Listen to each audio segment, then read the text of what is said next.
بسم اللہ الرحمن الرحیم۔ السلام علیکم ناظرین، میں رانا عزیر ہوں۔ 7 مارچ 2026 ہفتے کا دن، امریکہ ایران جنگ مزید پھیل چکی ہے اور تہران کے بعد اسلام آباد پاکستان کا دارالحکومت اس وقت دھماکوں کی زد میں ہے اور وہاں سے حملوں کی اطلاعات آنا، کیا تفصیلات بتائی جا رہی ہیں کہ جنگ کس طرح سے مختلف ممالک کو اپنی لپیٹ میں لے رہی ہے۔ یہ جنگ ایران سے شروع ہوئی، ایران نے امریکہ اسرائیل پر ریٹیلیٹ کیا، اس کے بعد پورے کا پورا مڈل ایسٹ اس جنگ میں جھونکتا ہے اور اب پاکستان کا نمبر لگ چکا ہے۔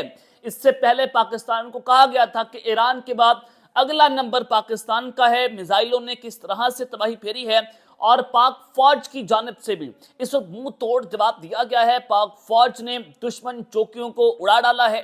یہ کیا تفصیلات ہیں، کیا ڈیٹیلز ہیں؟ پاک فوج اور فضائیہ اس وقت بارڈرز کے اوپر ہائی الرٹ پر جا چکے ہیں۔ جنگی لڑاکا طیارے وہ بھی الرٹ ہو چکے ہیں اور ایران جنگ سے کیا غیر معمولی خبریں ہیں، ایز آف وی سپیک کیا تازہ ترین اپڈیٹس ہیں، یہ ساری تفصیلات تو آپ کے سامنے رکھی جائیں گی۔ آگے بڑھنے سے پہلے میری آپ سب سے درخواست ہوگی کہ آپ نے اس چینل کو لازمی طور پر سبسکرائب کرنا ہے، بیل آئیکن کو ضرور پریس کریں اور کمنٹ سیکشن میں پاکستان زندہ باد کا نعرہ کمنٹ کرنا آپ نے نہیں بھولنا ہے۔ ناظرین کرام، آپ نے دیکھا کہ ایران کی جانب سے تواتر سے مڈل ایسٹ کے اوپر اٹیک کیے گئے اور انہوں نے اپنے جو پڑوسی ممالک ہیں ان پر بھی حملے کیے، یعنی کہ U A E, Qatar, Oman, Kuwait, Bahrain, Saudi Arabia, ہر جگہ کے اوپر ایران کی جانب سے میزائل اور ڈرونز کی بارش کی گئی۔ تو اس سب کے بعد آج جو ایرانی صدر ہیں مسعود پزشکیان، ان کی جانب سے بڑا ہنگامی قسم کا بیان سامنے آتا ہے اور انہوں نے یہ کہا کہ ایران کے خلاف زمین استعمال نہ ہوئی تو پڑوسی ممالک پر مزید کوئی عملے نہیں ہوں گے۔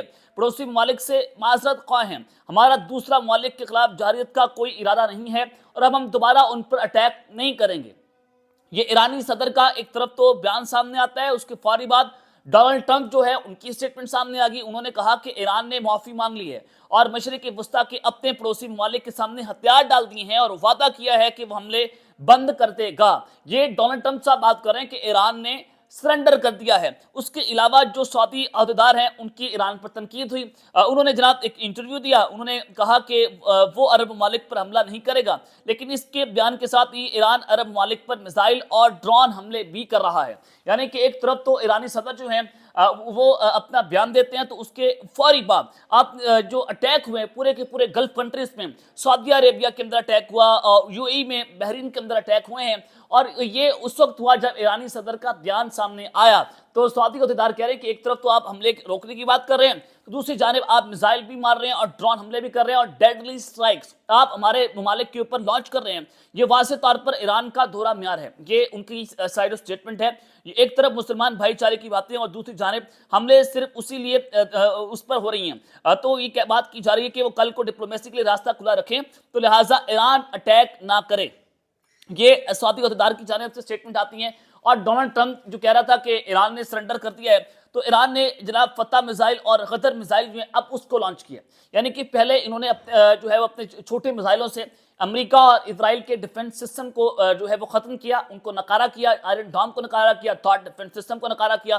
اب ایران اپنے لانگ رینج میزائل کو نکال لایا ہے، فتح میزائل اور غدر میزائل، یہ ہائپرسونک میزائلز ہیں جن کی 1500 سے 2000 کلومیٹر تک رینج ہے۔ یہ انتہائی خطرناک ترین میزائل ہیں جو اب تباہی مچانا شروع ہو چکے ہیں اور یہ نظر آتا ہے کہ ایران جو ہے وہ اب دوبارہ سے اس نے مڈل ایسٹ کی کنٹریز پر، گلف کنٹریز کے اوپر اٹیک شروع کر رہی ہیں۔ تو صورتحال اس وقت بڑی ہی امپورٹنٹ اور بڑی خوفناک ترین دہرائی پر جا کر کھڑی ہو گئی ہے۔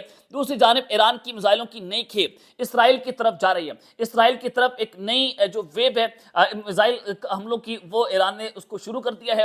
تو اب فیلڈ مارشل، اب پاکستان کا کردار اس حوالے سے بہت اہم ہے۔ فیلڈ مارشل عاصم منیب وہ پہنچتے ہیں سعودی عربیہ اور ان کی محمد بن سلمان کے ساتھ ملاقات رپورٹ ہو رہی ہے کہ ان کی ملاقات ہوئی ہے، ایرانی اٹیک پر بات ہو رہی ہے اور جو معاہدہ ہمارا اور سعودی عرب کے مابین ہوا اس تناظر میں ایرانی حملے کے حوالے سے بات ہو رہی ہے۔ اب ایک ملک کے پر حملہ دوسرے ملک پر حملہ تصور ہوگا، تو کیا پاکستان ایران پر ریٹیلیٹ کرے گا سعودی عرب کے بہاف کے اوپر؟ کہ سوالات ہیں جو اپنی جگہ کے اوپر جناب کھڑے ہوئے ہیں۔ کیا پاکستان اپنے نیبر کنٹریز کے اوپر جو آلریڈی باقی ممالک کے اوپر بھی اٹیک کر رہا ہے، اگر پاکستان خدا نہ خواستہ ایسا کر دے بالفرض، تو کیا ایران پاکستان پر بھی حملہ کرے گا؟ تو یہ سوالات ہیں جو بڑی امپورٹنٹ ہیں اور یہ اسٹریٹجک ملاقات ہوئی ہے، بڑی ڈیسائسو، بہت اہم اور ٹائمنگز بہت امپورٹنٹ ہے جو فیلڈ مارشل آج سعودی عرب جو ہیں तक पहुंचे हैं और उनकी मोहम्मद बिन सलमान के साथ जनाब ये मुलाकातें रिपोर्ट हो रही हैं। दूसरी जानिब जो ईरान जंग की एक और अहम खबर है, CNN ने रिपोर्ट किया है कि ईरान के खिलाफ जंग के पहले हफ्ते में अमरीकी हुकाम के बयानात हैरत अंगेज तक 2003 की जो इराक जंग है उसके इब्तदाई बयानात से मिलते जुलते हैं। यानी कि इराक के ऊपर भी ये इल्जामात लगाए गए थे कि इराक ने मौलिक तरीन वेपन जो बना लिए हैं, अब वो नागुज़ीर है कि अमेरिका उन पर अटैक करे, अब हमने उन पर हमला करना ही करना है। यानी कि बायोलॉजिकल वेपन से इराक ने तैयार कर लिए हैं, तो हमने उसको रोकना है, वो दुनिया के लिए बहुत बड़ी तबाही है। तो ये जब बयानात इराक के ऊपर लगे, इल्जामात लगे, तो बिल्कुल उसी तर्ज के जो इल्जामात हैं वो इन्होंने ईरान के ऊपर भी लगाए। ये 2003 का स्टाइल ऑपरेशन है, इराक स्टाइल ऑपरेशन होने जा रहा है और अमेरिका की फौजें उन्होंने पहले बमबारी की थी इराक के ऊपर 4-5 से, उसके बाद अमेरिका ने अपनी फौजें जो हैं वो इराक में दाखिल की थी। अब डोनाल्ड ट्रंप का बयान देखिए, वो कह रहे हैं कि हमने अपनी फौजें जो है वो ईरान में भेजनी है। तो ये एक बड़ी इंपॉर्टेंट है कि नाक़दीन ये कह रहे हैं कि तारीख एक बार फिर से खुद को दोहराने जा रही है। अब देखना इसे होगा कि ईरान की सरजमीन में क्या अमेरिका की फौजें उतरती हैं। अगर वो उतरती हैं फिर ईरान का जवाबी हमला क्या होगा, तो रानी वज़ीर ख़ारजा ने कहा कि हम इनका इंतजार कर रहे हैं। और फिर IRGC के जो कमांडर हैं वो फौरी तौर पर उस वक्त सामने आए जब ईरानी सदर का बयान सामने आया कि अब हम दोबारा अटैक नहीं करेंगे। उन्होंने दोबारा अटैक भी किए ईरान की फौज ने। इसका वाज़ेह तौर पर मतलब है कि अब ईरान की हुकूमत के हाथ से गेम निकल चुकी है, अब उनकी फौज ने टेक ओवर कर लिया, वो किसी की बात नहीं सुन रहे। IRGC के कमांडर ने कहा कि हमारे सदर ने जो बयान दिया वो सिर्फ उन ममालिक के लिए जो जिनके अड्डे हमारे मुल्क के खिलाफ इस्तेमाल नहीं हो रहे। और फिर फौरी तौर पर गल्फ कंट्रीज जो है वो जनाब हमलों से लर्ज उठी है। अब ये जंग मजीद फैली है, पाकिस्तान तक इस जंग के असरात आ गए हैं। पाकिस्तान इस 3 फ्रंट या 4 फ्रंट वार का सामना कर रहा है। एक तरफ तो हमारे मुल्क में दहशतगर्दी है, अफगान बॉर्डर पर जंग छिड़ गई है, भारत के बॉर्डर के ऊपर पाकिस्तान और भारत जो है एक दूसरे के आमने सामने है, वहां पर जो है वो दोनों फौजें हाई अलर्ट पर जा चुकी हैं। ईरान के बॉर्डर पर जंग है, 70 किलोमीटर दूर पाकिस्तान के बॉर्डर से वहां पर इसराइल ने जो अटैक किया। अब जरा आपको मैं जो खबर देना चाहता हूँ वो बड़ी तवक्कुन है।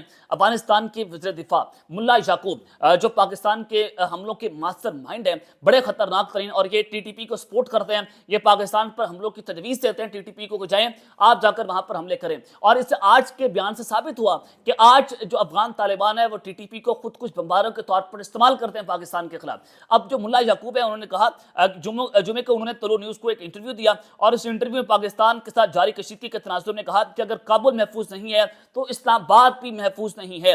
अगर काबुल पर हमला हुआ तो इस्लामाबाद पर भी हमला होगा। हमने एक फर्द के बदले 10 पाकिस्तानी फौजी एहलकार मार दिए। आप तो बड़ी भड़के मार रहे हैं बेगैरत इंसान। आप कहते हैं आके कि हम तो जिहाद कर रहे हैं। कि कौन सा जिहाद है जो आप हमारे खिलाफ कर रहे हैं? आप हमारे जो है वो नमक के ऊपर पलने वाले हराम खोर, यानी कि नमक हराम, ऐसे ये नमक हराम है कि इन्होंने पाकिस्तान इनको पाला। आज जो कह रहे हैं कि हमने पाकिस्तान के 10 फौजी मार दिए, ये आपके ये मरासियों वाली आप बात कर रहे हैं। तो आज आप इतने आम में तप्पड़ है तो आप कभी भारत की गोद में जाकर बैठते हैं, कभी आप अमेरिका की गोद में जाकर बैठते हैं, कभी आप इसराइल को खुश करते हैं। यानी कि ये सारे का सारा प्लान देखें आप कि ये किसको खुश करने के लिए पाकिस्तान पर अटैक हो रहे हैं, ये किसको खुश करने के लिए पाकिस्तान को डिस्टेबलाइज करने की कोशिशें कर रहे हैं। लेकिन पाकिस्तान की फौज ने जो मंजी आपकी ठोकी है, अब हम वो मंजी ठोकेंगे कि अब आपकी मेन लीडरशिप को जो है वो टारगेट करेंगे। यानी कि ये कहते हैं कि 10 साल तक कभी हम जंग के लिए तैयार हैं, ये बात कर रहे हैं। यानी कि ना आपके पास कोई वेपन है, आप सिर्फ दहशतगर्दी करते हैं, आप खुद कुछ बमबारों को पाकिस्तान में दाखिल करते हैं। इससे नजर आता है कि अफगानिस्तान जो है वो किस तरह से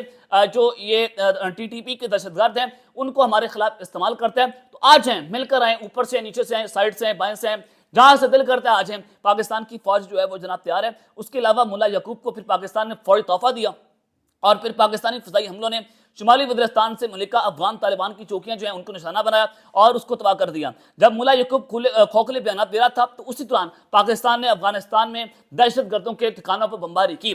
फौरी तौर पर हमने मुंह तोड़ जवाब दिया है, ऐसी की तैसी है तुम्हारी। आज जरा हम आपको देखते हैं। उसके अलावा पाकिस्तान जो है फिर उसके हमारे ऊपर भी ये कॉर्ड पर अटैक हुआ दहशतगर्दों की तरफ से। ये पीस कमेटी के प्रेसिडेंट हैं, उनके भाई की दुकान थी मंझवाला चौक के अंदर लकी मरवत में, वहां पर ये कॉर्ड ड्रोन अटैक हुआ जिसके नतीजे में 2 हमारे सिविलियन जो हैं वो शहीद हुए हैं और 8 हमारे जो लोग हैं वो जख्मी हुए हैं। तो ये इस बॉर्डर की सिचुएशन है। और अफगानिस्तान यानी कि अब इस्लामाबाद तक ये हमले की बातें हो रही हैं कि हम इस्लामाबाद के ऊपर दोबारा से हमले करेंगे। तो इस्लामाबाद की सिक्योरिटी जो है उसको रेड अलर्ट कर दिया गया, बल्कि इस वक्त पूरे पाकिस्तान की सिक्योरिटी रेड अलर्ट है। पिंडी और इस्लामाबाद खुसूसी तौर पर यहाँ पर सिक्योरिटी रेड अलर्ट है। और जो जगह है मैंने आपको बताया था कि फलां जगह के ऊपर जो है इस वक्त मुकम्मल तौर पर ये जो है रेड अलर्ट जारी किया गया कि यहाँ पर खुद कुछ बमबार जो है वो टारगेट कर सकते हैं। अब तक के लिए इतना ही, अपना ख्याल रखिएगा और इस चैनल का अपनी लाजमी तौर पर ख्याल रखने लाने के बाद पाकिस्तान जिंदाबाद।